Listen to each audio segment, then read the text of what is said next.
இப்போ நடக்கிற வளர்ச்சி, இப்ப பாஜகவுக்கு கூடுதல் வாக்குகள் கிடைக்குது அப்படின்னா அது பாஜகவினுடைய வளர்ச்சியா அல்லது அண்ணாமலை என்கின்ற தனிப்பட்ட நபருடைய வளர்ச்சியா? இதுக்கு நீங்க மறைமுகமா பதில் சொல்லிட்டீங்க. இருந்தாலும் நடக்கிற நிகழ்வுகள் அண்ணாமலையை ஒட்டித்தான் பாஜக அப்படின்றத ஒரு பிம்பத்தை ஏற்படுத்துதே. இப்போ எடப்பாடியார் அவர்கள் முதல்ல இரட்டை தலைமை இருந்தது. அதுக்கப்புறம் அந்த இரட்டை தலைமைன்றது என்னைக்குமே சரிப்பட்டு வராது. யாராவது ஒருத்தர் தான் டிசிஷன் எடுக்கணும். அது ஊடா இருந்தாலும் சரி, நாடா இருந்தாலும் சரி.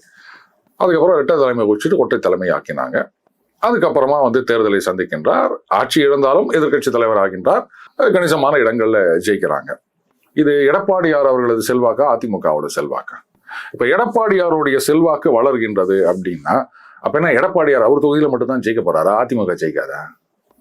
ஏங்க, செல்வாக்கு வளர்ந்ததுன்னா அந்த மாவட்டத்துல உங்க கட்சி ஜெயிக்க போகுது. இப்படித்தானே அதிமுக தலைமை நினைக்கும். ஆனா அண்ணாமலை விஷயத்துல அப்படி ஒரு எண்ணமே வர மாட்டேங்குதே சார். வர அப்போ எடப்பாடியார் என்ன பண்ணுவாரு? என்ன நீங்க எல்லாம் என்ன பண்றீங்க? அதை பாருங்க, அந்த மாவட்டத்துல பாருங்க, அவர் கலகி நிற்கிறாரு. அவரை பார்த்து நீங்க எல்லாம் கத்துக்கணும். எல்லா மாவட்டத்திலும் இந்த மாதிரி இருக்கணும். சொல்லுவாரா மாட்டாரா? கண்டிப்பா. மத்த மாவட்ட செயலாளர் நல்லது. மத்த மாசையும் என்ன நினைப்பாங்க? ஏன்னா அவர் மட்டும் கலகி நிற்கிறாரு, நம்மளும் அந்த மாதிரி போனா கூப்பிடுறா நம்பாளுங்களாம். இது ஏன் பாஜக சில பேருக்கு வரலன்னு எனக்கு தெரியல.